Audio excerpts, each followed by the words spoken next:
Hey guys, Josh from SoccerReviewsForYou.com, bringing you an unboxing plus on-feet video of the brand new Kangaroo leather Mizuno Basara 001. Now as you can see inside the box, they do not include the extra insoles like you get with the synthetic upper variation, only the string bag. The string bag itself is black in color. You can see you have your Basara branding there, backed by a very cool kind of grid pattern. You have your Mizuno logo there at the bottom in white, black strings, yellow tabs on the side of the bag to kind of match the colorway of the shoe, and then on the back it is left completely blank, as you guys can see. So we'll get that out of the way, and other than that, all you're going to find inside the box are the shoes themselves. So we'll get these out of the box really quickly, and if you guys could take a second to leave a like on the video, it would be greatly appreciated. So here is a look at the Kangaroo leather variation of the Mizuno Basara 001. I recently did an unboxing and kind of overview video of the synthetic upper variation. If you missed it, I'll leave an annotation on screen so you can go ahead and check it out. But not only is the Kangaroo leather version a different variation of the Basara upper, it's kind of a different variation on the shoe altogether, as there are some pretty significant differences between the two versions that really make the Kangaroo leather and the synthetic versions kind of two standalone new models from Mizuno, which is very, very exciting. I've had the opportunity to wear the synthetic variation at this point in time, have been very impressed, and I have to say I'm pretty impressed with the leather variation so far as well. Definitely a unique shoe that I can't wait to wear. If you guys are interested in either the synthetic or leather Basara 001, there is a link down below in the description to the review page on my website where you will find buy it now links to get these things. They're available as of right now out of the UK. It's the same place where I got my pair from. They ship very reasonably to North America. It's also pretty quick. And again, if you're interested in a pair of Basaras, it's really the only place you can get them at this point in time. So again, if you're interested in a pair, the link is down below in the description. And with that being said, let's get right into the video and talk about all the details. To start things off, let's talk about the colorway and just general styling of the new Basara. Now, as you can see, this is the Kangaroo leather variation, so visually it is going to be a little bit different. You can see that there is a pretty dramatic difference between the leather and the synthetic portions of the upper. They are all the same highlighter yellow color. It's a very similar shade of yellow to Nike's Volt yellow color, so if you're looking to stand out, this is definitely going to do that for you. You can see you have that Volt yellow pretty much across the entire upper as well as on the sole plate. But in terms of the actual styling of the shoe, I actually quite like it. The Kangaroo leather version is a little bit different because they have actually pushed the lateral side Mizuno branding to the midfoot as opposed to being further up into the forefoot area like it is on the synthetic version. The reasoning for that is they didn't want to print the logo on top of the leather, which obviously is going to have creases and stitches and all kinds of stuff like that. So that's why the logo is a little bit further back. It kind of has the look of a Morelia to a certain extent, but again, still has its own kind of unique styling about it because it is synthetic in the midfoot. You can see on the instep area here, you do have your smaller Mizuno branding. It does not say prime skin like it does on the synthetic variation, but the synthetic material that they have used is in fact prime skin, and we'll talk about that more later. You have this little gray graphic that runs on both the lateral and medial side, and then of course your Basara branding right there, which lets you know this is in fact the Mizuno Basara. There's no mistaking that. Your black Mizuno branding on the back of the heel, one more Mizuno tag right there on the tongue as you guys can see, and then your 001 branding right there on the tongue as well, which basically just signifies that this is the top end model. I believe the takedown in the Basara line is the 003. So if you had questions about what the 001 is all about, it just lets you know that this is, like I said, the top end model. Heel liner is black, the insole they include is yellow with a black Mizuno logo, and then of course the entire sole plate is yellow along with this little black piece right here in the midfoot that we'll talk about more later in the video. So that's pretty much it as far as the visuals are concerned. I actually quite like how this shoe looks. Leave your opinions on it down below in the comments. Do you love it? Do you hate it? Why or why not? Let me know. And with that being said, let's move on to the tech specs so we can learn a little bit more about what this shoe is all about. As far as performance elements are concerned, there's a lot going on with the Basara 001. Now starting off with the upper, obviously the front portion is leather, the rear portion is synthetic. It's a similar layout to what we see on the Mizuno Morelia Neo, and a lot of you guys are probably asking yourselves, why would Mizuno make a leather version of the Basara when they already have a very similar concept in the form of the Morelia Neo? And the answer to that question is yes, they're similar concepts, but the actual execution is a lot different. I expect these to feel very, very different from the Morelia Neo. Now, starting off with the leather itself, it is in fact a kangaroo leather upper, just like what we see on the Morelia Neo, but in comparison, it's a thickness and a softness that you would expect from a more traditionally styled shoe, as opposed to a modern lightweight speed boot, if you will. In comparison to the Neo, this is much more plush, much softer, and has more thickness to it overall, where the kangaroo leather on the Morelia Neo is definitely on the thinner side. And the first thing that I thought of when I saw the actual stitching pattern and just felt the leather upper is the actual standard Mizuno Morelia that I have right here. You can see the stitching pattern, while not identical, is actually very similar between both of these two shoes. And again, the actual thickness of the leather and the quality of the leather is very, very similar between the two as well. So in terms of just the quality of the leather that you're getting on the Basara, it feels really, really good. And I'm excited to try them out. If I had one thing to complain about, it is of course the quantity of leather. You can see it cuts off pretty much at the forefoot on either side. So you're only getting leather at the very front quarter of the shoe, I guess, if you want to call it that. But this is not something new for these types of lightweight leather upper variations. We see this with the Neo. We see this with the leather F50 Addy Zero. We've seen this on plenty of leather upper soccer shoes over the last several years now. So this isn't anything new. In terms of going from the forefoot back, that's where you're going to find your prime skin synthetic material. The tongue itself is also made from a very thin synthetic. So again, it's going to offer a very kind of high contrast type of touch, where you're going to get soft touch at the front and then more of a thin, responsive barefoot feel in the midfoot. This is all just based on what I'm kind of just guessing from the thickness of the upper. It's the same prime skin synthetic found on the synthetic version of the Basara 001. No real difference, the same smooth texturing, really no extra grip on the ball whatsoever. So it should be two very different types of feels when you're using the front portion of the foot or the midfoot portion of your foot. Again, I don't want to make too many harsh judgments until I've actually used the shoe myself, but again, it's probably not going to have a very seamless sensation when you're actually using the shoes themselves. It is two very different types of materials that are going to provide two very different types of feels. So nonetheless, I'm still very curious to try it out, and I am optimistic about the overall design. Now, it's not just straight up prime skin, which is definitely on the thinner side.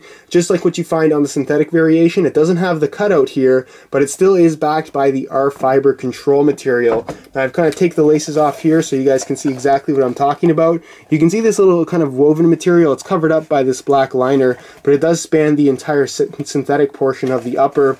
It's basically an internal support frame that kind of covers the entire thing. It's not targeted, it just backs the entire material. It adds pretty much no thickness whatsoever. It doesn't restrict the softness, it doesn't restrict the flexibility, and it's there just again to support that ultra thin prime skin synthetic upper. So in terms of responsiveness, I expect this to be really, really good, especially for something that I suppose is considered to be a lightweight leather soccer shoe. And again, I think it's a good idea. It works well in the synthetic version. I expect it to work just as well on the kangaroo leather version. Moving on to the heel area, you can see it has kind of a similar cut to the Morelia as opposed to the Morelia Neo, which is a little bit more narrow, comes to a bit of a point at the very back. Not as comfortable as it could be. I find this to be a lot more comfortable in my opinion. The heel liner is a smooth synthetic leather material backed by tons of extra padding, so step in comfort. If it's anything like the synthetic version that I've been wearing for the last couple of days, should be extremely good. As far as the insole is concerned, like I mentioned, they do not come with extra insoles like you get with the synthetic version, but the insole they do include is, in my opinion, the better of the two versions. It's the one with that kind of micro texturing on top. It has that like grippy finish to it. So you can see it appears to be a mesh layer with a fairly thick foam layer, and it's a white spongy, really soft foam. Step-in comfort is really, really good. But you can, if you look up close and look at the side profile here, it's not actually mesh. It just has the appearance of mesh. It's actually a pretty cool process. Not sure how they get it to look like that. But in terms of texturing, it has a very, very slight grip to it. So it grips your sock, very, very noticeable when you put the shoes on your feet. And again, it's there to create a more responsive feel where your foot's not going to slide around on the inside of the shoe. A great idea from Mizuno that works extremely well, and one of the best features on this shoe, even though it is such a small thing that Mizuno has implemented. Moving on to the sole plate, it's a similar sole plate, but the stud pattern, as you guys can see, is pretty much completely different than what you're going to find on the synthetic version, and this is one of the most interesting aspects between the synthetic and leather Basara 001. Now the sole plate is pretty much the same. It's a plastic sole plate. You have this little extra kind of internal black piece of plastic that's a little bit stiffer than the rest for the heel and midfoot, just to provide that little bit of extra stiffness that's required in that area of the sole. And then you have these flex grooves right here that are just going to allow for a more kind of easy transition when you're making these hard cuts, and you want to keep as many studs beneath your feet as possible for the best possible traction. So kind of interesting to have some flex grooves in the middle. Obviously they're not straight on, they're more on a diagonal, and again the concept just seems to work very, very well. As far as the stud pattern is concerned, this is new to the Basara line. No other Mizuno boot has used this particular stud pattern, and in comparison to the synthetic variation, it's much less aggressive. So in the heel you can see that you have 4 studs as opposed to 2 like you're going to find on the synthetic version. And if you guys didn't see the unboxing of the synthetic version on my channel, I'll leave an annotation on screen again. Highly recommend checking that out. It's a unique stud pattern. This one is equally as unique but much, much different, even though they're both from the exact same line. So we don't really see this very much, and I'm not sure what Mizuno's reasoning is for doing 2 different stud patterns with 2 variations of their high-end Basara model. So 4 studs in the heel as opposed to 2. The studs have this very long kind of bladed shape, so stability should be really, really good with this particular stud pattern in the heel portion of the shoe. And then in the forefoot, on the synthetic version, this stud would be eliminated, as well as I believe this stud would be eliminated.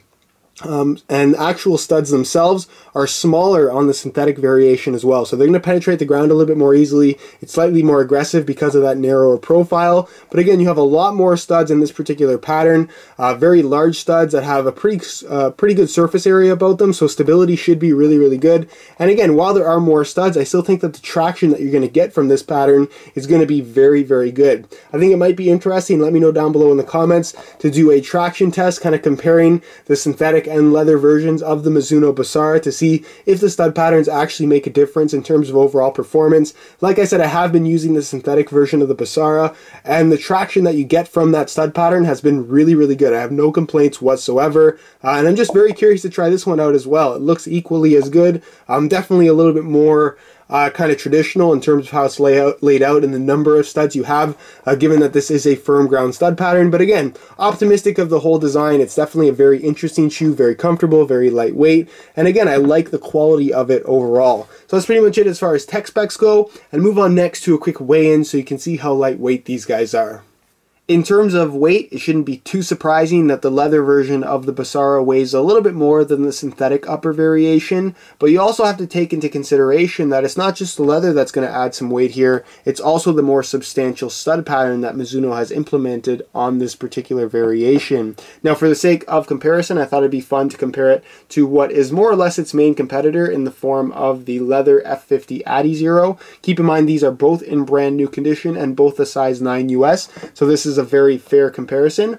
We'll start off with the F50s, and you can see that they weigh in at 6.6 ounces, so very lightweight, especially for a shoe that does feature a leather upper. Granted, the leather is calfskin as opposed to the higher quality kangaroo leather found on the Basara, but nonetheless, it's still going to offer a similar feel, even though the quality might not be quite as good. So we'll take that off the scale, we'll throw on the Basara, and you can see that these weigh in at 7 ounces, so there's a 0.4 ounce difference between the two shoes. Nothing significant, nothing you're really going to notice on your feet. But one thing to take into consideration is that if Mizuno were to have implemented the same stud pattern and sole plate featured on the synthetic Basara on the leather version, I think that the weight difference between these two shoes would be a lot closer. There'd be less of a gap, and in fact, I honestly think that the Basara in kangaroo leather with the synthetic stud pattern and sole plate might even weigh a little bit less than this particular shoe. Nonetheless, that is obviously not the case. And again, if you're trying to decide between both of these two shoes, just know they're both going to provide a very lightweight feel on feet, and I don't think that the difference in weight between these two models should be the deciding factor if you're trying to pick between the two. They're very similar, and in terms of what you can feel on feet, like I said, there really isn't much of a difference at all. So that's pretty much it as far as the weigh-in portion of the video is concerned, and move on next to a quick on feet so you get a better idea as to how these shoes fit, and of course what the sizing is like.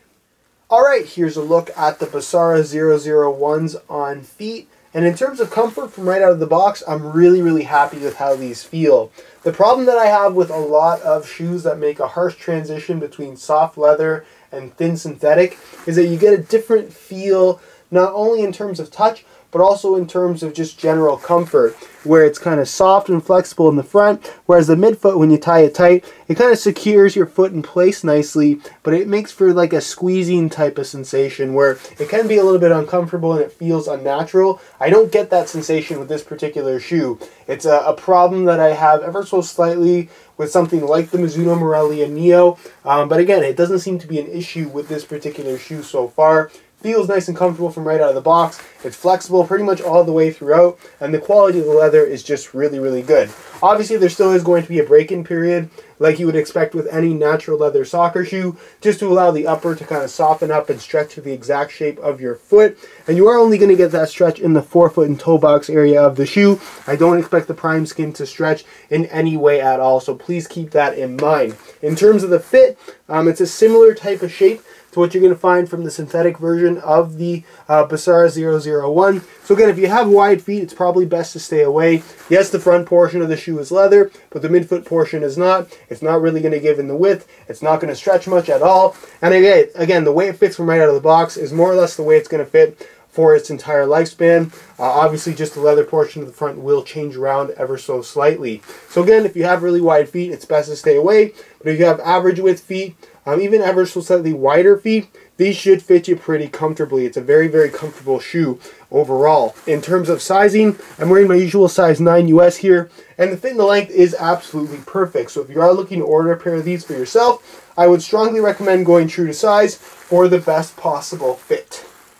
Alright guys, that's it for my unboxing of the Kangaroo Leather Basara 001 from Mizuno. This is a shoe that I can't wait to try out. It has a lot of positive aspects about it. And everything about this is actually very different from the synthetic variation, which I've been very happy with just from my experience with it so far. So again, very optimistic about this shoe. Can't wait to try it out. Mizuno is known for making good quality products, so I expect the same out of the Kangaroo Leather Basara. As far as my full written review is concerned, I will follow up with that hopefully within the next month or so, so stay tuned for that. In the meantime though, if you want to check out the review page where the written review will be posted when it's done, there is a link down below in the description where as of right now, you'll find the high quality images of the shoe that give you a better idea as to how these actually do look in person, as well as those buy it now links that I mentioned. It is a UK based retailer, but they do ship to North America. So again, if you live in Canada or the US and you want a pair of these, they are available to you at a relatively fair and low cost, especially shipping rates. So again, be sure to check that out if you're interested in a pair for yourself. If you have any questions regarding this shoe at all, be sure to leave a comment down below. I definitely will get an answer out to you. And of course, if you have any suggestions regarding this particular shoe or other products you'd like to see featured on the channel, perhaps video ideas you have, leave those suggestions down below in the comments section as well. Always open to hearing what you guys want to see as far as content is concerned. If you enjoyed today's video, found it helpful and informative, be sure to support it with a like. That would be greatly appreciated. Subscribe if you haven't already for daily videos on all the latest and greatest soccer gear. You can find all of my social media information down below in the description as well. And other than that guys, hope you enjoyed today's video, and as always, thanks for watching.